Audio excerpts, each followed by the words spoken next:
Hello, welcome back. I'm Statman Dave, and today we're going to be looking at 5 defensive midfielders that Manchester United should sign. Of course, remember to subscribe if you're new to the Statman Dave channel. We've just gone over 200,000 subscribers, so thanks a lot for that, guys. But of course, we're using the hashtag AskDave in the comments below, so I'll answer any of your questions in the next video. So make sure you get in there and answer all the questions, all your needs, everything about the world of football. Make sure, of course, to like that goddamn video and subscribe. But anyway, it is time to get the party started. With the arrival of Bruno Fernandes, Manchester United are fairly well stocked in central midfield, but they're lacking a long-term defensive midfielder who is capable of holding his position and providing a platform for attacks, with Nemanja Matić the only player in the current setup suitable for that role. As well, Matić has performed this season. He turns 32 in August, and a long-term replacement for the Serbian should be high on Solskjaer's shopping list in the summer. So here's 5 defensive midfielders that Manchester United should look to sign. First up, we've got to talk about Thomas Partey. The Ghanaian is enjoying his best season under Diego Simeone after reportedly almost joining Arsenal last summer. Partey is the biggest name on this list, but that shouldn't come as a surprise. His performances in the Champions League this season have been extraordinary, and if he can maintain this level of performance, he won't be far away from the best defensive midfielders in Europe. Across both legs against Liverpool, Thomas Partey was immense. He had the real hard task of dealing with Mohamed Salah, Sadio Mane, and of course Roberto Firmino in that defensive midfielder zone. First up, Mohamed Salah. He had to block him from coming inside, putting pressure on him as he looked to shoot. The Ghanaian was successful in this task, with Mohamed Salah hitting the target with 29% of his shots, 12% lower than his shot accuracy for this season. But it wasn't just Salah, of course, as we mentioned before. He had to reduce the space Roberto Firmino had to operate in when he dropped off the line, and even had to cover with Sadio Mane, making a fantastic tackle in that second half on the left wing. On top of that, being aware of the dangerous front three, Partey was alive in the box to block and also clear the ball from danger and give Atleti a bit of a breather. But his job didn't stop with the defensive work. In possession, he was very calm and composed, evading Liverpool's counter-press, and then looked to play forward at every single opportunity. He even drove Atleti forward with a couple of displays of technical dribbling in that second half. His game by numbers paints the perfect picture. 25 forward passes, 12 ball recoveries, he won 5 tackles, made 4 interceptions, 2 clearances and 2 blocks. What's most impressive is this was just one in a string of top performances this season from the Ghanaian. With a reported €50 million release clause in his contract, United should move fast and get this party started. But with the reports that Atleti are looking to extend his contract and double up the release clause to around $100 million, it could be a little bit steep for a defensive midfielder when other areas of the pitch could be doing with strengthening. An alternative, which is a little bit more in line with United's recent transfer activity, is Leeds' Kalvin Phillips. The 24-year-old has been a key figure under Marcelo Bielsa. After 10 direct goal involvements from a more box-to-box role under previous management in the 17-18 season, Bielsa converted Phillips into a number 6, and the Yorkshire lad hasn't looked back. Bielsa's system centres around his enganche in the final third, but his build-up, it's all about the 6, and Phillips operates really well as the hub of that attack, ensuring he's available to receive so Leeds can play out of the back. When Leeds do build, Phillips takes one of 2 positions, either splitting the centre-backs in a back 3, however he does move to wide positions when necessary, or he stays in midfield and receives the ball with his back to goal. From this position, he almost always has a marker, but he's remarkably press resistant, either using his strength to hold off the pressure and moving the ball on, or retaining possession and winning a foul. When he can turn and face, he can make use of his excellent passing range, either keeping it short or switching the play to shift the opposition, or going direct to pick out one of the forwards running in behind. Simply these 2 attributes make him a perfect defensive midfielder, but there's even more to his game. When Leeds are attacking, Phillips is often well disciplined, holding his position in the defensive unit before reading the game and stopping counter-attacks and keeping Leeds on the attack. In the Championship this season, no Leeds player has won more tackles than Phillips, despite the midfielder playing just 82% of the minutes available. Without the ball, Phillips reads the game excellently. Often when Leeds are defending deep, he'll drop into the defence to create a back five, where he can step out to win possession or drop off to cover runs. But this starting position in defence means when Leeds do regain possession, he often gets time and space to receive and uses accurate long passing to start counter-attacks. For anyone questioning whether Phillips has the ability to do it in the Premier League, the last time Leeds faced a Premier League opponent, he was the standout player by a country mile.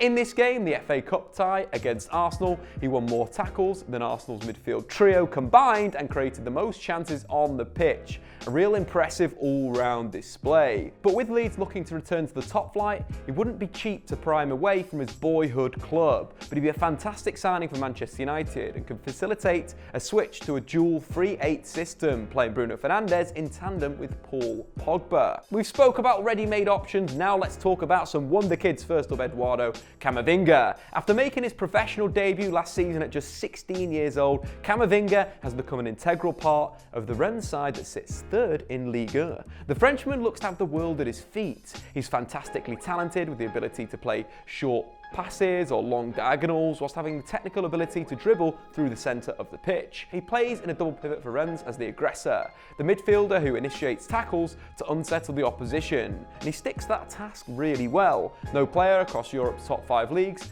makes or wins more tackles than Camavinga this season. The problem here, however, is that Camavinga is definitely not a defensive midfielder in the mould that Manchester United should be looking at. If anything, he should be playing as a number 10 or even as a secundo volante in defensive midfield, driving through and being involved in every single part of the progression to the final third. His best attributes, vision, passing range, dribbling ability and composure under pressure, are key attributes to a top-level defensive midfielder, but he's a little too safe in possession from that defensive midfield position, almost more concerned about losing the ball and leaving his side vulnerable to counter-attacks than playing his natural game. Because he's absolutely capable of magic, you can see why there is hype around the youngster. He scored the only goal in the game against Lyon, surging into space before chopping the ball past Anderson and finishing with his weaker right foot, or creating the winner against PSG from a deeper position with a perfectly floated ball on his left foot for his teammate to head home. But he just needs to do that a little bit more. Whether this is just because it's his first full season,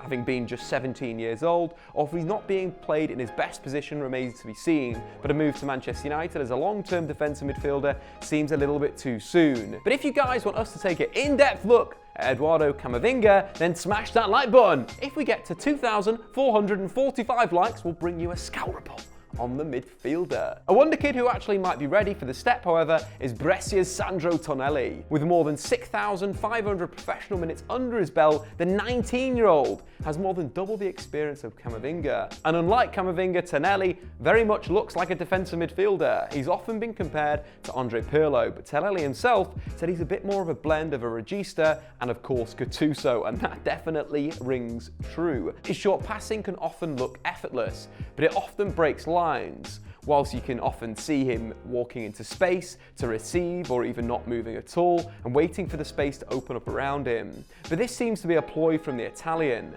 Tonali is very energetic, and these slow movements are often followed by bursts when he gets an extra yard of space to manoeuvre, where he can either use his technique to dribble into space or a short passing to keep the ball moving. A great example of this came against AC Milan. Brescia have a free kick inside their own half. Tonali shapes to take it and strolls past, quickly turning to receive before Brescia reacts, halting the free kick. Tonali takes a few steps inside and the free kick goes wide to the right back. As Milan shift over, the space opens for Tonali to receive. He threads a pass into the 10, who works it wide for Brescia to whip in a dangerous cross, which nothing comes from it.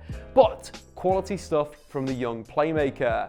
Deployed in the centre of Brescia's 4-3-1-2, Tonali uses his passing to find space before he can quickly look to play direct to the forwards or carry, drawing pressure and then playing forward. His passing range and technique allows him not only to play out of pressure, but get Brescia going. What's more is he's got a wicked delivery from set pieces, often sending in crosses with not only great shape, but pace and whip too. In fact, 80% of his assists in Serie A this season have come from free kicks or corners. Without the ball, Tonali shows why he compares himself to Gattuso. He's eager to regain possession, pressurising opponents and looking to make tackles.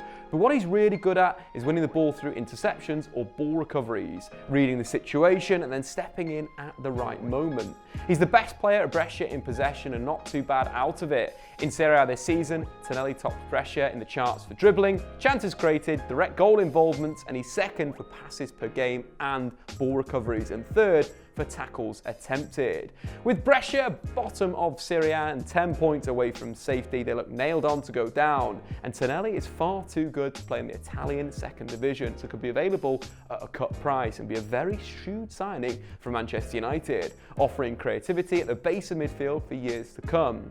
However, I already think he's potentially earmarked for Juventus, with a Turin club in need of midfield creativity, and I expect him to go there, but would be perfect for Manchester United. I think as well he'd be good in the Premier League. There's games where I've seen him being pressed by the opposition. In that AC Milan game, it was Kessia or one of the forwards dropping onto him, picking him up, and he dealt with that pressure really well. Similar to Premier League high-octane football, Tonali has the ability, the first touch, to get out of those situations. However, if it was up to me, the defensive midfielder that should be signing for Manchester United right now is Konrad Laimer. Laimer is the perfect modern-day defensive midfielder. He's a hybrid of a ball winner and a deep-lying playmaker, combining tackling and aggression with pose, control, and of course a fine passing range. His biggest strength though is his tactical brain in possession and out of possession. Without the ball, he frequently turns it over in the press or wins it in his own defensive third. With the ball, he fully understands Nagelsmann's modern scheme and can spot the space and exploit it with a pass or move.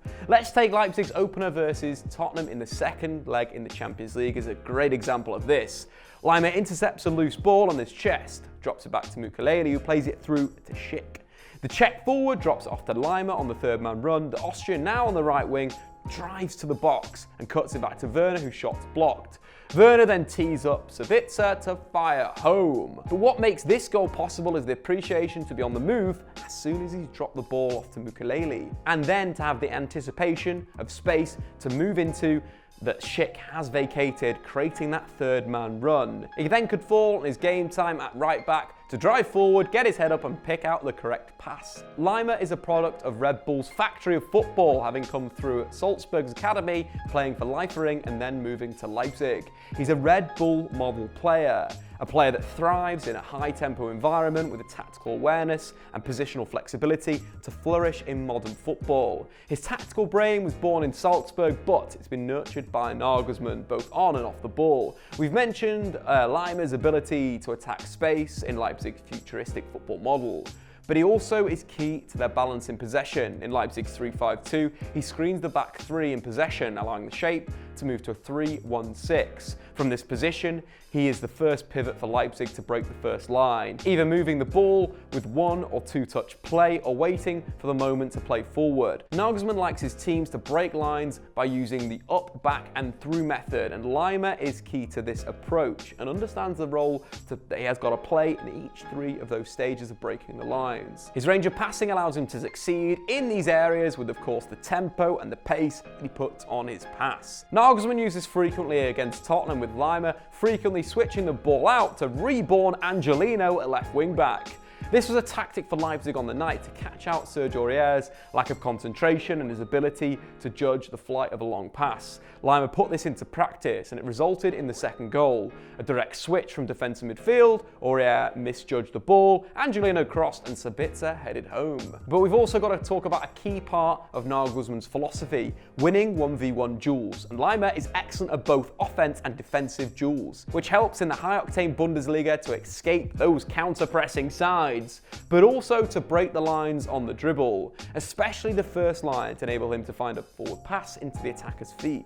Defensively, he's a monster, excelling in the tackle. Against Tottenham in the Champions League second leg, he won 8 out of his 13 tackles, impressive numbers at the top level of European football. A number of these tackles were key to stopping Tottenham in Leipzig's negative transition, another area where the Austrian absolutely dominates, using a combination of his speed, tackling and dogged work rate. Laimer is Red Red Bull's version of a footballer, and at 22 is ready to take the next step in his career, so we're a perfect signing for Manchester United. If it were up to me, Tonali would be the long-term option into midfield. I think he's going to be the best deep-line playmaker in European football in the next 10 years, but Laimer is ready now, can tackle, can work hard, and would be brilliant in high-octane Premier League environments. But it's time to answer our hashtag AskDave question for this video, and it comes in from Voltake. Who do you think can be an alternative over Sancho? Like someone who is cheaper and can be bought for under 70 million or so. Hashtag AskDave. Two names that come to my mind from Serie A that could be absolutely perfect in terms of the shot output, the creativity, but also the sort of threat on the counter-attack. Federico Chiesa and Domenico Berardi. Domenico Berardi is a really interesting player. He came on my radar when he was around 19 years old. He was in the same bracket as Raheem Sterling in terms of goals and assists for his age bracket. Really blew everyone out the park with Sterling. And it's someone that's had a really interesting career, a little bit of injury here, injury there, stopped it, but a fine left-footed right winger coming into that stronger foot to shoot, or alternatively arriving at the back post to finish off moves. A bit of an inside forward that gets into that final third and looks to attack. A winger, of course, would be Chiesa, a player that's explosive on the break, dribbling at opponents and gets a lot of shots on goal, similar to Marcus Rashford, but maybe on that right-hand side. But again, right-footed, can get to the byline, can play left, can play number 10, can play absolutely anywhere. Chiesa is a really good player, but the player that I'd sign to be Premier League ready for United for next season would be Adama Traore. Again, the improvement of him has been incredible over the last 18 months. We did a video on his improvement above, so make sure you go and check that out, but I think it'd be perfect for Manchester United on that right-hand side. Almost unplayable. His decision-making has improved so much, slowing himself down in that final third and picking the right target, usually Raul Jimenez. But anyway, guys, that has been that for the video. Of course, shout out to the 200,000 of you that are subscribed to the Statman Dave channel, you absolute legends. I've been Statman Dave, like that goddamn video, and we will see you next time. Thanks for watching. If you've enjoyed this video, why not check out some more content on the Statman Dave YouTube channel.